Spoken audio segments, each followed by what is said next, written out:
That used to be my room. My voice barely came out. The words fell flat against the hallway's silence like dust landing on carpet. Lacey didn't even glance back. She kept fluffing the pillows on the miniature daybed, arranging Maxie's toys into a neat line under the windowsill. The sun poured in through sheer linen drapes, my favorite spot. Morning light always hit the corner just right. Now it belonged to a dog. We needed a space that got good sunlight, Lacey finally said, as if justifying the weather. Maxie has skin allergies. You understand. Maxie, a 6-year-old bulldog who wore a bow tie on Tuesdays and had his own Instagram. I stood frozen at the threshold. My room with the cedar chest, my late husband built the quilt. I hand-stitched for our 40th anniversary. The lace curtain from my mother was now scattered with dog beds, rubber bones, and a pink food bowl. You can set up in the basement, Lacey added, wiping imaginary dust off the dresser. Andrew already moved your things down. Moved. When I turned slowly and stepped toward the stairs, gripping the banister, the house was quiet. Maxie barked once and hopped on the bed, knocking over one of my framed photos. No one picked it up. Downstairs smelled like detergent and something moldy. The basement hadn't been finished, it was meant for storage. Old boxes, a washer that groaned louder each year. I stepped off the last stair and felt concrete cold seep into my socks. In the far corner sat a narrow cot low to the ground, pressed against the cinder block wall. A thin fleece throw and one of those inflatable camping pillows. My suitcase leaned next to it, still zipped. That's where they wanted me. I stood there. My heart didn't race. It slowed. There was no screaming, no confrontation, just the realization that I had slipped into invisibility without anyone noticing, not even me. I lowered myself onto the cot. The frame creaked. A spider web stretched across the corner above my head. I stared at it. Maxie barked again upstairs, 2 sharp yaps, and the sound of Lacey laughing. I pressed my palm to the concrete floor. Cold. That night, I couldn't sleep. Not just from the chill, but from the ache. In my joints, yes, but deeper too. The ache of misplacing a lifetime of love, of realizing that everything I thought was mine could be taken without a word. My son didn't come downstairs, not to check, not to apologize. I listened to them laugh over dinner. I had raised him on night shifts and back pain made Christmas breakfasts with swollen ankles. I kept a box of his baby teeth for heaven's sake. And now I was the woman in the basement, replaced by a dog in a room that used to smell like lavender and books. At 3:07 a.m., I got up, wrapped the thin fleece around my shoulders, and climbed the stairs slowly, one by one. I paused at the top, listening. Maxie was snoring. I walked past my old room, his room now, and stepped into the kitchen, opened the pantry, made tea. Earl Grey. It used to be our ritual, mine and my husband's. I held the cup in both hands and stood by the window. Outside, the moon reflected off Lake Michigan. I couldn't see the water clearly, but I knew it was there. Still moving. Still mine, and that's when it happened. Not a decision, a moment. My fingers tightened around the cup, not in anger, but in clarity. They think this is the end of me. It isn't. I whispered it aloud just to hear the sound of my own voice again. It isn't. The walls of the basement blurred in the dark, but my memory brought me elsewhere. Back to the smell of iodine and late-night coffee in the ER. 37 years. That's how long I worked as a nurse. The ICU floor at Munson Hospital had no mercy and no pause. I learned how to hold a man's hand as he slipped away, how to whisper comfort into dying ears, how to smile at grieving families when mine was falling apart. My husband Mark died of a heart attack the week Andrew turned 9. I was charting vitals when the call came. I remember the way my pen shook in my hand, how the beeping monitor next to me didn't stop. No one's pain paused for mine. We had just moved into the lake cabin that spring, a fixer-upper we dreamed of growing old in. The porch wasn't even finished. Mark had painted the kitchen yellow for me, said it reminded him of the way I laughed. After he died, I couldn't go back for months. Too many ghosts in the wood. but I still packed Andrew's lunch every day, drove him to school before my shift, ate cereal in silence at midnight when I got home, my scrubs still smelling of sanitizer and sweat. There were times I almost forgot to grieve. Andrew never complained. He was a quiet boy, always building things, Legos, tree forts, elaborate track systems for his model trains. I thought, if I worked hard enough, he'd never feel the emptiness. I thought if I never said no to an overtime shift, he'd see how much I cared. I missed his first basketball game. He never brought it up. I told myself he understood. That understanding would carry us. I gave up dating, vacations, even the Christmas cruises my coworkers gushed about. I stayed. I saved. I showed up to every parent-teacher meeting in my wrinkled uniform, coffee in hand, eyes red from night shifts. When he graduated high school, I cried in the back row. And then college. I paid for his books. Took out a second mortgage to cover dorm fees when his scholarship fell through. Didn't blink. When he married Lacey, I wore a soft mauve dress just like she asked. Didn't complain that she seated me at a table near the kitchen. Mom, just smile. It's her day, Andrew had whispered, so I smiled. I smiled when Lacey called me old-fashioned. I smiled when she gifted me a vacuum for my birthday. I smiled when she repainted the guest room pale pink and said, "More cheerful this way." I told myself to wait, be kind, don't intrude, don't overstay, don't be the burden I feared becoming. But I never thought they'd give my room to a dog. I leaned my head back against the basement wall, now cold against my skull. The ache behind my eyes pulsed. I thought of Mark, of the nights we stayed up past midnight planning retirement. He always said, "When you hang up your scrubs, we'll hang up a hammock." He never saw retirement, and I never hung a hammock. What I did hang was Andrew's diploma in a pine wood frame. Next to it, a little plaque he made in 5th grade, number 1, Mom. It had glitter on it, lopsided letters. I kept it on my nightstand for decades. That night, I pulled it from my suitcase. It was chipped now, faded, but still there. I held it close against my chest like a shield, like proof. Somewhere in my son still lived the boy who made it, didn't he? But maybe I had mistaken silence for gratitude. Maybe I had taught him year after year that love meant giving without asking, that I could be moved, replaced, overlooked, and I'd still show up with casseroles and clean towels. The thing no one tells you about being strong is that people forget you can break. The thing about fading slowly is no one notices until you're gone, and maybe that's what I needed to do. Not slam doors, not raise my voice, but go. Take the silence I'd given for decades and turn it into distance, real distance. I wrapped the fleece tighter around my shoulders and whispered into the dark. "You're still here, Mark. I'm not crazy. I still remember who I was." It started with a smile. "Oh no, you don't have to come," Lacey said, holding up both hands in mock protest. "You'd be bored. It's just brunch with the neighbors." I had paused at the bottom of the stairs, dressed and ready.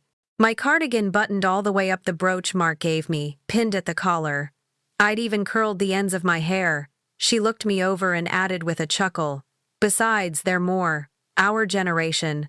I nodded and backed away. But later that afternoon, as I carried folded laundry past the kitchen, I heard the laugh first. That high-pitched, performative laugh Lacey used when she wanted something to sting without sounding harsh.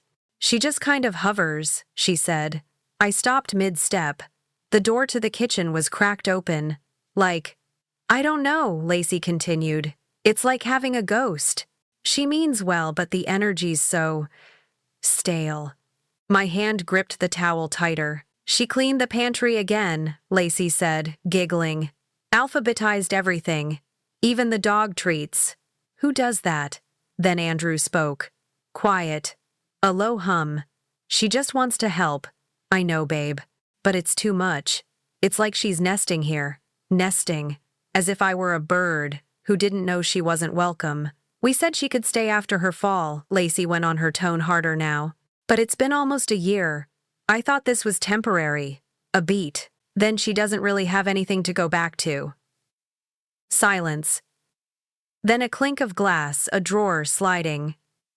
She could be useful, Lacey said. You know, watch Maxie do errands, keep things tidy.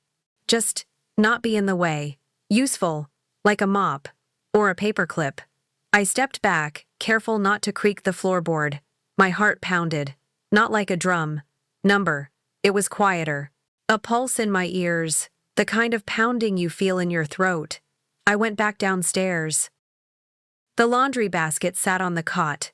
I placed the towels carefully beside it, smoothed the edges. Useful. It wasn't the first time I'd been made small. But it was the first time I heard it labeled so cleanly. I had felt the shift for months. The polite dismissals. The way Andrew started checking his phone mid-sentence. The way Lacey always added just before asking me for something. Just pick up the dry cleaning. Just walk Maxie real quick. Just keep an eye on the house Thursday. Just. I was shrinking under those words. After dinner, they didn't call me up. I ate leftovers cold. The chicken tasted of garlic and something sour. Later, while taking the trash out, I saw the neighbors across the street. Lacey had waved to them earlier, dressed in linen and sunglasses. I remembered when that was me. A woman with things to say, a schedule, a circle. Now, I didn't even know the new neighbors' names. When I got back inside, the living room lights were dimmed. A rom-com played softly.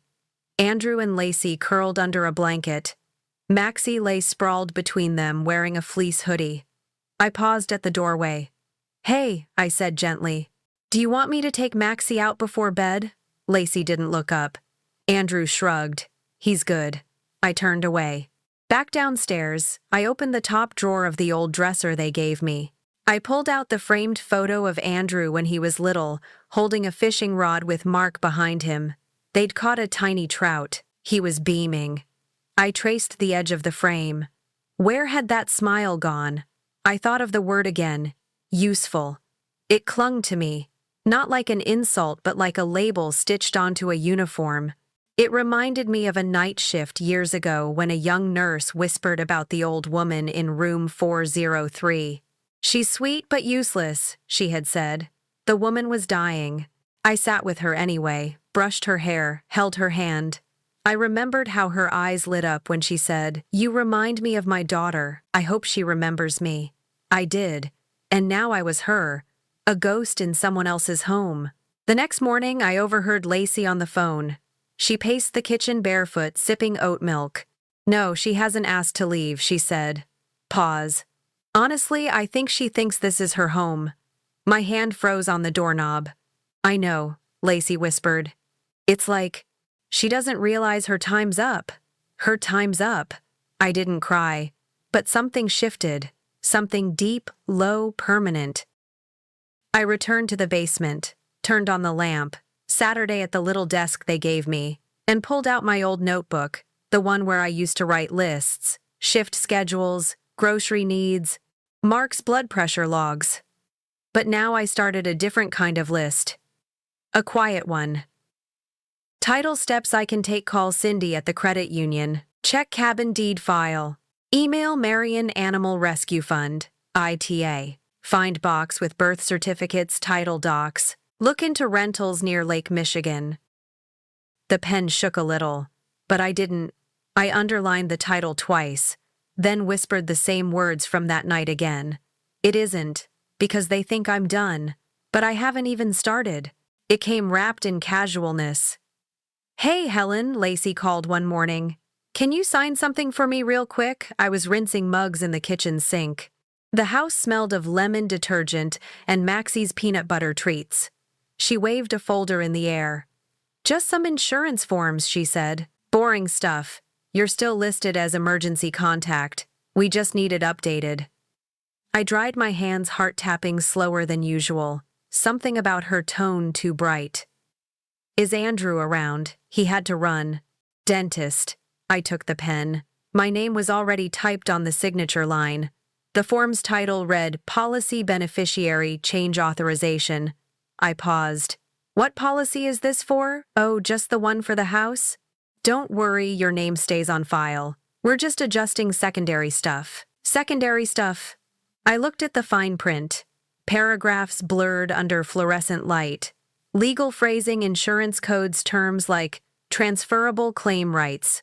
It just lets us act quickly in case of emergency, Lacey added. You know how slow insurance companies can be. I signed. My hand felt heavy after, as if the pen had weighed more than it should. Days passed. Small things kept tugging at me. Lacey's sudden politeness. Andrew not making eye contact during dinner. A letter that arrived addressed to me but opened already. Then one afternoon, while reorganizing the linen closet, I stumbled on a manila envelope. Thick, stuffed, hidden behind stacks of old towels. It wasn't labeled, but inside were copies of documents. Familiar ones. My name, my old bank's logo. One page caught my eye. Notice of transfer authorization. Joint account. My account. The one Mark and I opened in 1996. The one I never touched except to deposit birthday checks to Andrew or pay property taxes on the lake cabin. The joint holder had changed. From Helen Shriver and Mark Shriver to Helen Shriver and Andrew Shriver. Then a new page dated just 3 weeks ago, primary holder Andrew Shriver. My breath thinned. I read it again. It didn't say the account was closed, but I was no longer an owner, only granted access when approved by primary. I sat on the floor. Faintly upstairs, Maxie barked. A noise rose in my ears, not anger. A kind of static, dull, low, like the sound of hospital lights buzzing. That night I couldn't sleep. I took out the folder. Read it again. Some documents had my signature, some didn't, and then I saw it, a copy of a notarized letter, typed, dated 6 months ago, to whom it may concern. This confirms the full authority and responsibility of Andrew Shriver to act on behalf of Helen Shriver in all property-related decisions. This includes financial asset and policy matters concerning the residence located at, signed Helen Shriver. But I had never written that letter. I stared at the signature. It mimicked mine, but the H curled differently. The pen stroke wavered where mine would loop. A copy, not the original. I closed the folder, placed it back. Next morning, I called the credit union, quietly, from my phone in the laundry room with the dryer running. "We see your name here," the woman said cheerfully. "But you're not listed as primary anymore. That changed in February. Was that in person?" "No, we received notarized paperwork." Faxed. Faxed. I hung up. My hands trembled slightly. I wasn't angry. I was awake. Later that day, Lacey offered me a cup of tea. "You look tired," she said sweetly. I smiled. "Just didn't sleep much." "Well, don't worry about anything. We've got everything handled." She handed me the mug. Chamomile. I stared at the steam. "Lacey," I asked gently, "did you change anything related to the cabin property?" She blinked. "The cabin number? Of course not." I watched her eyes. "Why, did something come up?" "No," I lied. "Just wondering." She laughed too fast. "Goodness, no. Who wants to deal with that old place?" I nodded slowly. My fingers tightened around the mug. That evening, I retrieved the deed copy from my suitcase. Mark had left it in my name only before he died. We never changed it. We never thought we had to. I folded it gently, placed it back. Then I started another list. Title things they don't know I know. The cabin is still legally mine. The account change wasn't authorized. The signature was likely forged. The document was faxed, not mailed. The cabin has no mortgage, only taxes. That night, Andrew knocked on my door. "Hey," he said softly. "Everything okay?" I smiled faintly. "Just tired." He looked like he wanted to say more. Then didn't. "Okay. Well, night, Mom." He called me Mom, but it felt rehearsed. After he left, I sat at the edge of the cot. I didn't cry. Not yet. That would come later. For now, I wrote one final line at the bottom of my list, 6. They think I'm powerless. I placed the paper under my pillow, then turned off the light, and smiled. The silence grew legs. It walked beside me in the kitchen, curled up in the corners of the living room, followed me down the basement steps at night. "We're heading to the farmer's market," Lacey said one Saturday, adjusting her sun hat. Oh, it's just a couple's thing with the Taylors. Next time, maybe. Maybe. That was the third time this month. I watched from the window as they drove off, laughing, a little paper bag already tucked under Lacey's arm like a prop. Maxie sat in the back seat, tongue lolling. I went back downstairs. The cot creaked as I sat. One of its legs wobbled slightly now. I would fix it later. Upstairs, the house buzzed with activity that no longer included me. I stopped asking to join. I stopped asking altogether, but the ache remained. "Would you like me to make dinner tonight?" I asked one Tuesday morning. Lacey barely looked up from her laptop. "Oh, Andrew already ordered meal prep for the week. It's just easier." Easier. I sat with that word for a moment. Later that day, I tried a new tactic. "Maybe I could bake something," I said gently. "Cookies for Emily next door. She loved the snickerdoodles." "Oh," Lacey replied, tightening her ponytail. "Let's not." Her mom mentioned allergies. Better safe than sorry. I nodded. That old rhythm smile retreat. It wasn't rage that filled me. It was dust. A fine, slow settling dust that layered over every attempt to belong.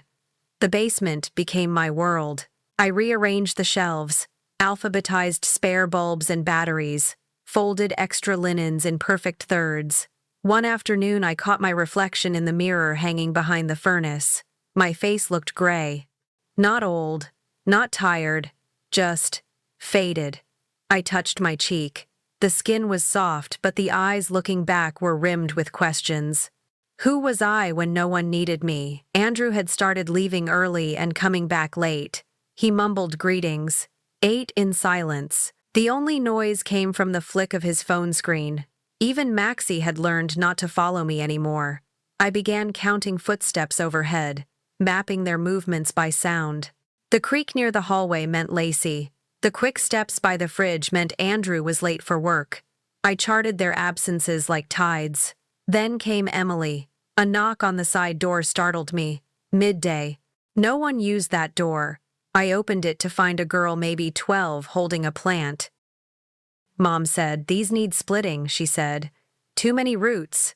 Thought you might like some." It was a geranium, slightly drooped, smelled like summer. "Thank you, sweetheart," I said softly. She smiled. "You want help planting it?" I blinked, then nodded. We knelt together in the backyard, pulling at the earth, quiet and focused.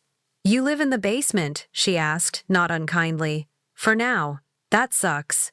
I laughed, short and surprised. "You should come over sometime. My mom says you used to be a nurse." I was. For 37 years. "That's so cool. You know how to give stitches a few." She beamed. "Maybe you can teach me first aid." Maybe. That night I looked at the potted geranium on the basement dresser. It glowed faintly in the lamplight. On Sunday, I overheard Andrew mention the zoo. "Maxie loves the giraffes," he said. I stepped into the hallway. "I'd love to join if that's all right. I haven't been to the zoo in years." They both paused. Lacey glanced at Andrew. "We're actually going with the Harrisons," she said slowly. "Big group thing. Reservation only. Kind of tight." "Oh, of course." "Next time," she added, smiling thinly. That afternoon I cleaned the kitchen until the counters gleamed. Then went back downstairs, sat with my notebook, and wrote, "List new things I know I am not part of the plan. They speak around me, not to me. I am tolerated, not welcomed. My presence is an afterthought. Emily sees me.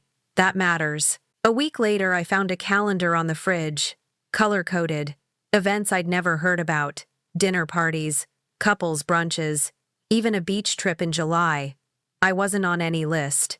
I wrote my own event on a sticky note and placed it under the calendar, the 5th of July, me reclaiming something. They never asked. They never noticed. But I knew. And now that knowing was power. The balloon arch blocked half the driveway, pink and silver with foil letters that read, "Congrats, Maxie, Maxie, the dog." His obedience school graduation, Lacey had called it. He finished the 10-week course. We're throwing something small, just backyard fun. Should I bake something, I'd asked? "Oh, we've got catering. But maybe help tidy up after." just paper plates and such. I wore a pale blue blouse and the silver bracelet Mark gave me on our 20th anniversary. It felt too formal when I stepped into the backyard and saw people in shorts and tank tops laughing with cups of sangria. I stood there a moment, the sun hitting my neck. The folding chairs were almost all full. No one looked up.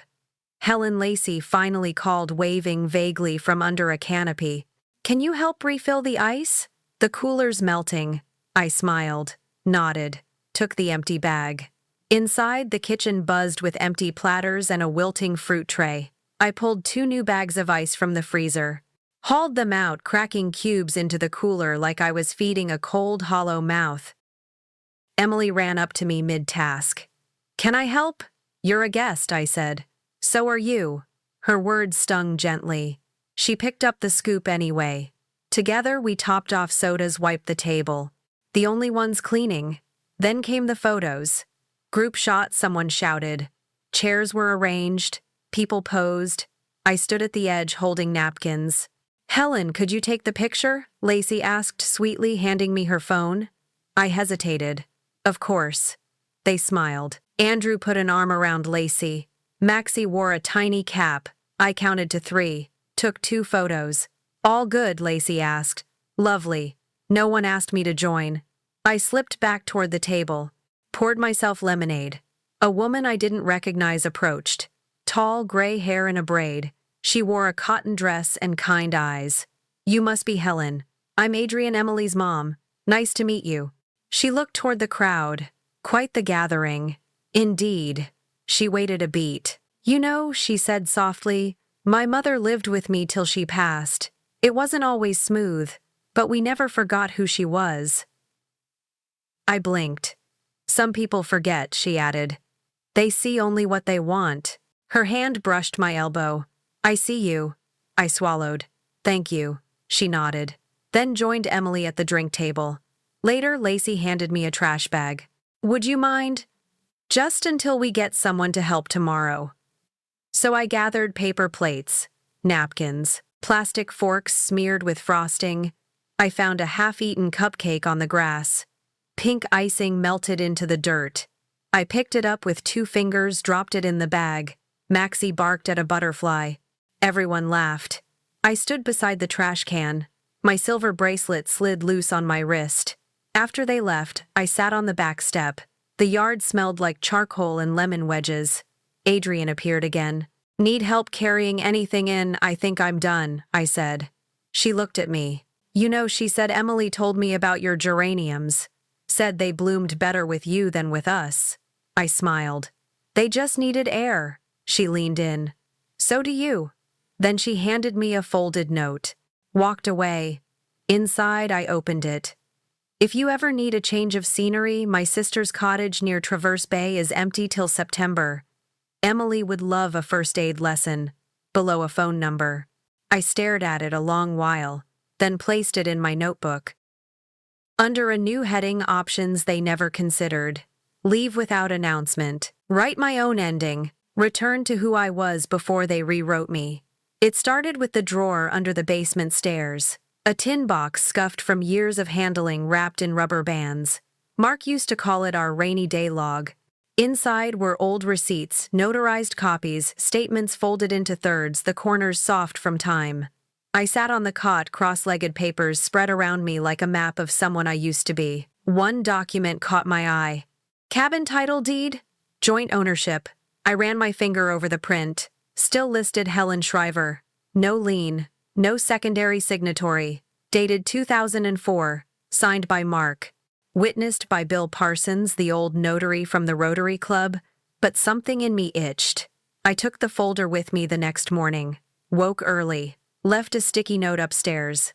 Out walking, Maxie. I wasn't. The bank smelled of coffee and copier toner. I wore my nursing pin on my lapel. "People trust a nurse." "Can I help you?" the teller smiled. "Yes, I'd like to check on the status of a property title currently in my name." She typed. Frowned. "Can I see ID?" I handed her my license. She excused herself. Came back with a man in a navy suit. His name tag read Nathan Pierce, account manager. "Miss Shriver," he said warmly. We have the cabin listed under a different file now. It appears Andrew Shriver submitted a refinancing application back in April. I blinked. Refinancing? Yes. The cabin was listed as collateral for a consolidation loan, and I signed for this. He paused, tilted his head. There was a notarized letter granting Andrew power of asset decision-making.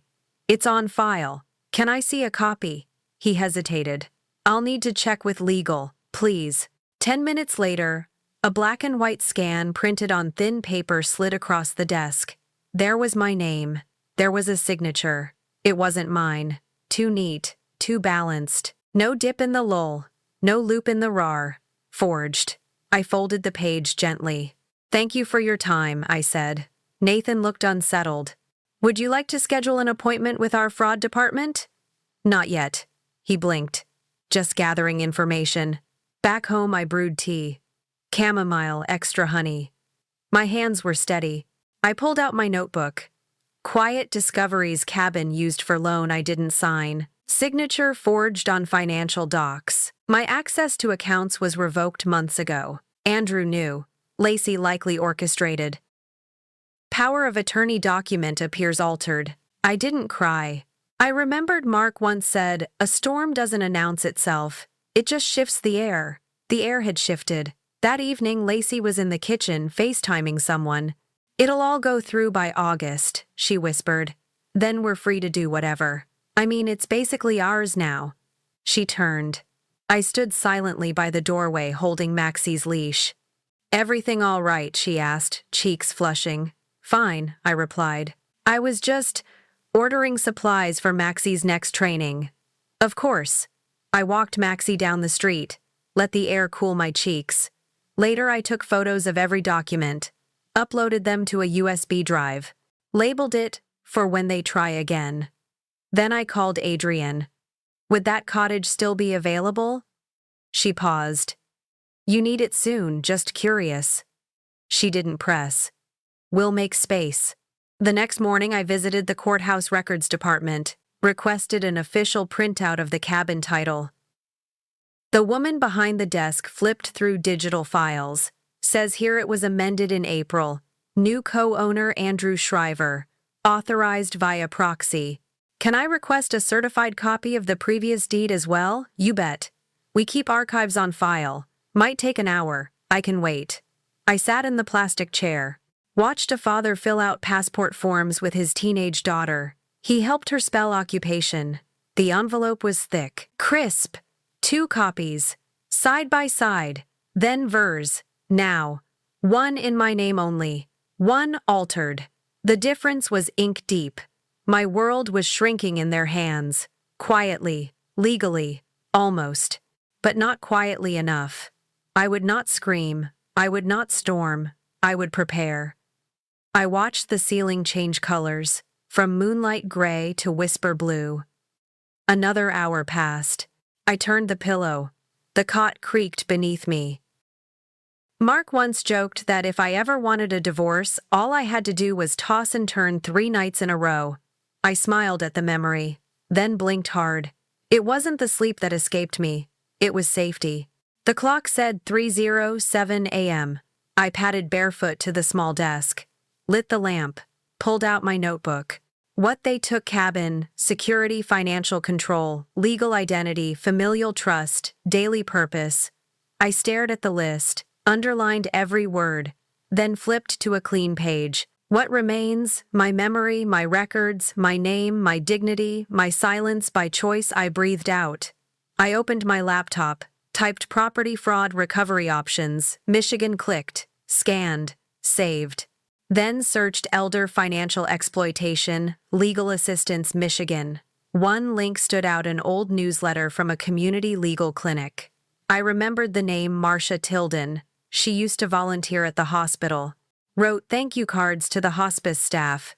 I clicked on the contact page, drafted an email. Subject: quiet inquiry, from an old nurse. Dear Marcia, I hope this finds you well. You may remember me from the St. Joseph's Palliative Wing, Helen Shriver. I'm reaching out with a personal question regarding property rights and forged documents. Not urgent, Just wondering what you'd recommend for someone quietly seeking clarity. With warmth, Helen, I didn't send it. Yet. By 4:20, the birds began, that thin chorus of pre-dawn. I wrapped myself in the quilt, Mark's mother stitched, faded sunflowers, a loose thread near the hem. It felt like being held. I wasn't scared. I was sharpening. The next day, I made 3 phone calls. All brief, all calm. One to request copies of medical power of attorney documents from 2018. One to the electric company, to confirm whose name the cabin utilities were under. And one to Adrian. Traverse Bay still sounds peaceful, I said. It is. Could Emily spare me a room for a few days in July? Adrian paused. She'd give you the whole floor. Just considering my options. Lacey handed me a shopping list that afternoon. Just a few things while we're out, she said, smiling like I was a housemaid. I took the paper, looked her in the eye. Sure. Her smile faltered. That evening I laid out all the papers in rows. One for every year since Mark passed. One for every change they made. And in the middle, my original deed now certified. I opened a new folder, labeled it Contingency Plan A, then opened a second one, B, Post-August Exit Strategy. Maxie followed me back to the basement. He circled once, rested by my feet. I scratched behind his ear. They'll miss you, I whispered. He sighed. I wrote one more note, the 12th of August. Deadline. My terms, not theirs. The notary's office was small, wood-paneled, smelled like lavender oil and printer paper. The woman behind the desk looked to be my age, her nails painted mauve. I need this revocation of power signed and witnessed, I said. She looked over the form. Want a copy for your records? 2, please. She handed me the pen. I signed slowly, firmly, with the long curve and the I always used, a signature only I knew how to write. The bank visit was next. No appointments, no need to speak loudly. I sat with a personal banker. His name tag read Colin. Opening a new checking and savings account, I said. Private, independent. Of course. He walked me through the screens. I declined checks, requested digital statements only. At the end, he asked, would you like to set up a safe deposit box as well? Yes, small or medium, with a dual key lock. He led me down the hall. The vault door swung open slowly. Cold air met my cheek. My new box was number 204. I placed inside copies of the cabin deed, fraudulent signature files, the notarized revocation forms. My marriage certificate, one pearl earring, the other was lost in 1983, but I liked the symbolism. Colin locked it, handed me my key. Back home, Lacey greeted me from the porch. Running errands, she asked. Yes, I smiled. Library and post office. She nodded, disinterested. In the basement that night, I opened my laptop, searched creating an LLC for personal property protection, Michigan. I'd read about it once in AARP. 2 hours later, I had a preliminary application saved. Helen's Haven LLC. Sole manager, me. Address, Adrian's cottage. A transfer in name, not in spirit. The cabin would no longer be theirs to gamble. I called Marcia. Just need your eyes on a few things, I said. She agreed. No questions. I scanned the documents. Sent them from a new encrypted email address. Emily stopped by with a basket of blueberries. They're sweet this year, she smiled. We sat on the back step. Did you always like living here, she asked. I looked out at the garden. I liked making it feel alive. She nodded, then paused. Mom says you're acting different. I raised an eyebrow. She says you're distant. I sipped my tea. Maybe I'm just remembering how to be whole. The next morning, I scheduled a title transfer. Quiet. Legal. Final. The cabin, as of the 5th of July, would be under Helen's Haven LLC. No loopholes. I used a separate mailing address. Opened a P.O. box in Traverse City. It cost $106 for the year. A small price for sovereignty. By the 1st of July, I had moved my savings. The deed. My will updated to include Emily only. My medical directive. Into new hands. My hands. I kept the originals in a fireproof bag under the cot, labeled Dignity Sealed. On the 3rd of July, Lacey knocked on my door. Do you still have that notarized power of attorney from last spring? I looked at her, innocently. I believe it's expired. She frowned. I mean the copy. Andrew thinks we need it to finalize the cabin loan. The bank keeps asking. I'll look into it. I didn't. The 4th of July fireworks cracked through the night.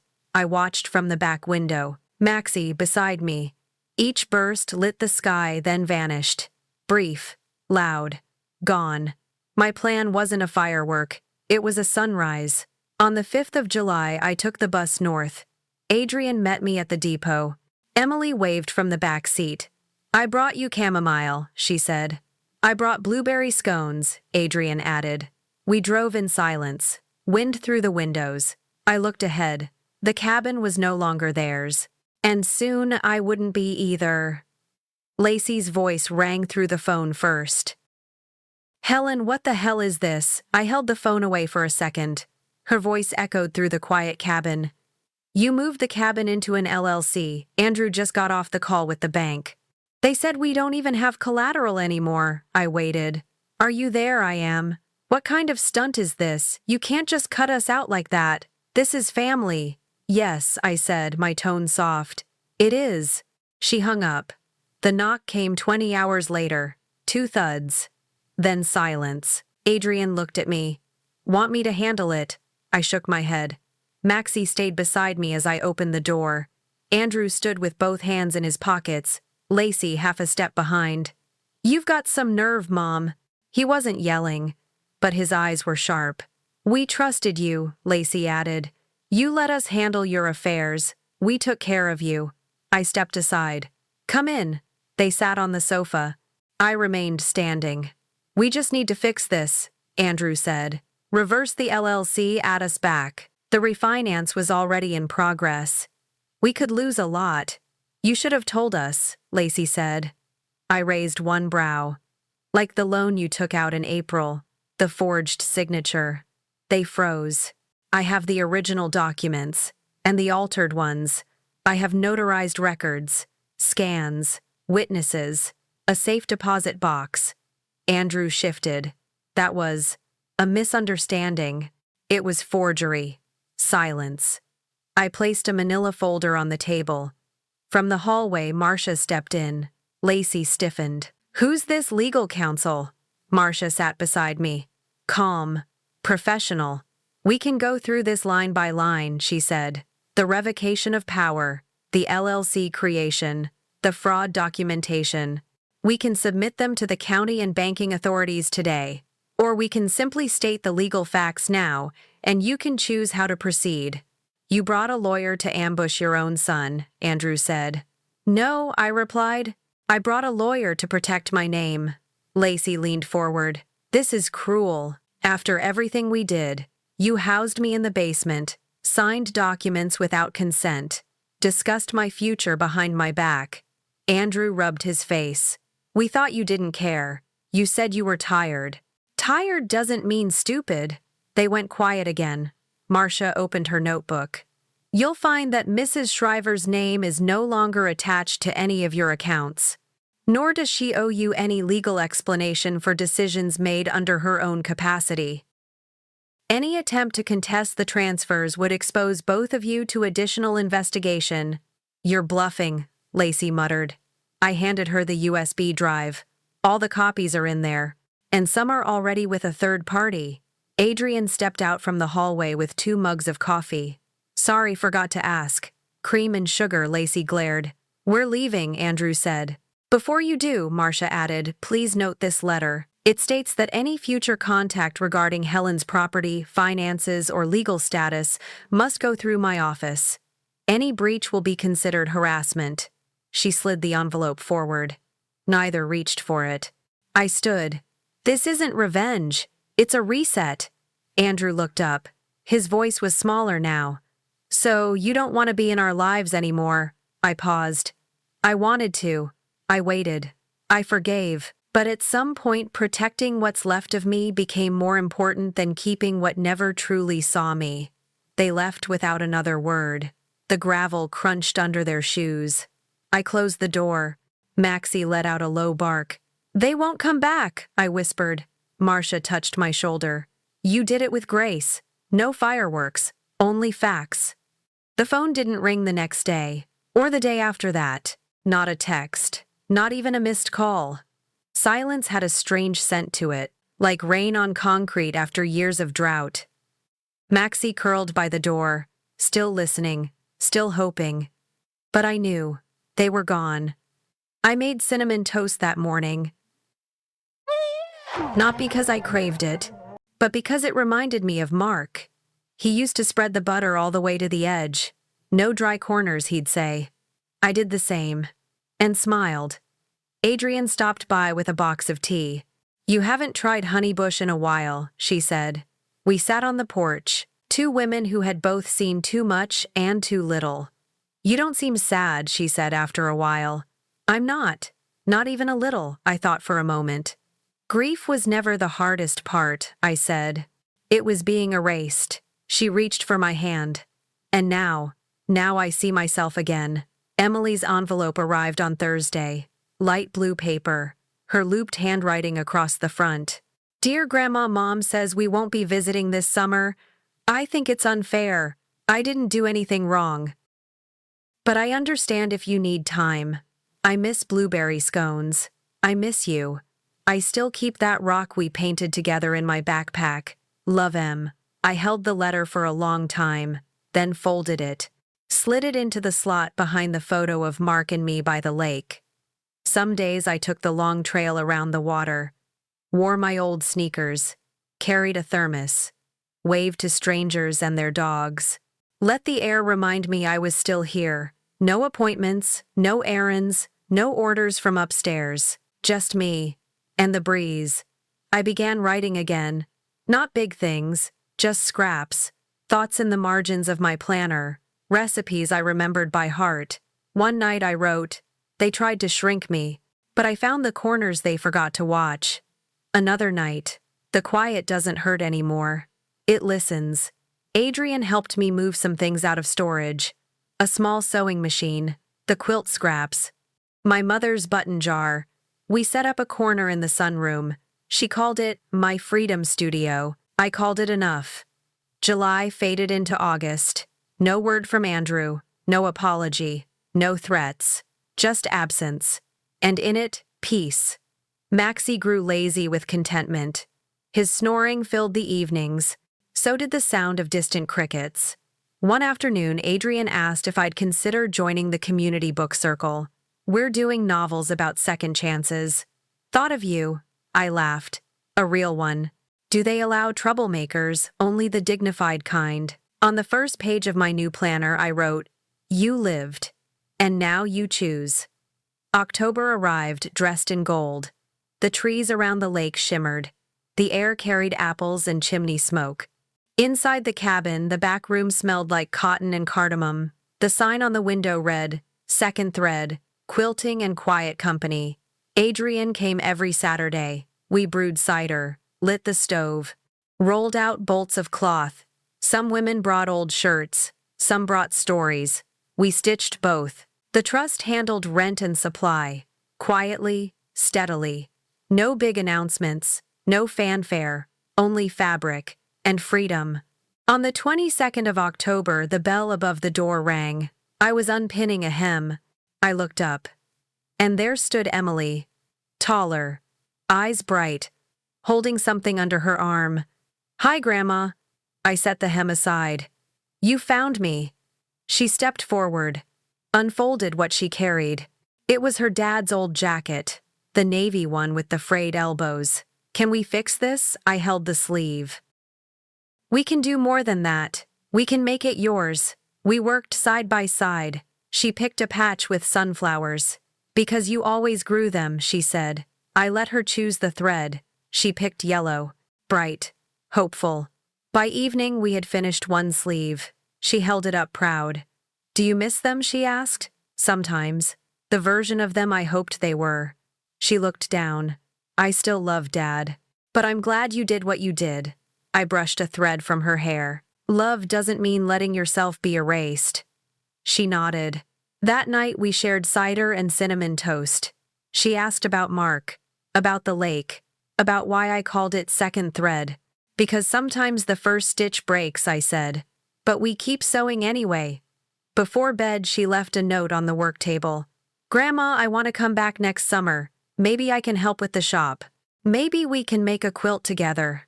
Love M. I folded it, placed it behind the same photo, the one with the lake, and the old sun. In the morning, she hugged me tight. You smell like bread and pine, she said. You smell like autumn beginnings, I replied.